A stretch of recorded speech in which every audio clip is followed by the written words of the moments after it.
there, welcome to Smart Way of Learning Concepts and Enjoy Learning. The goal of this video is to make you learn how to find steady state error.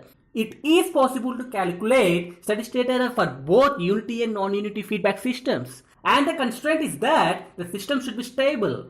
This is a simple unity feedback control system. Assume that the system is stable. From this figure, we can write EFS equals RFS minus CFS. Dividing on both sides by RFS, we get this. Here, CFS by RFS is nothing but the transfer function, which is the ratio of Laplace transform of output to the Laplace transform of input. And the transfer function for this simple block is g by 1 plus g. By substituting this here, we get this relation. To find steady state error, just use the final value theorem of Laplace transform to the obtained EFS. And now consider a simple, non-unity and stable feedback control system. To find steady state error for this system, we still use this relation that is used for a unity feedback system, which is not true for this block diagram. But still, it is a valid argument.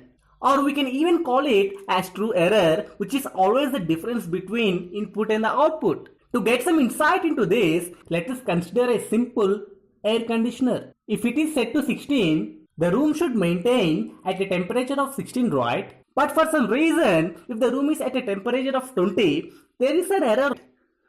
And how much is it? The difference is 4. Here, 16 is the desired output and 20 is the observed output.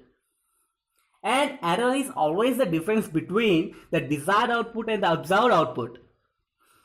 Here, desired output is the reference input and observed output is the response of the system.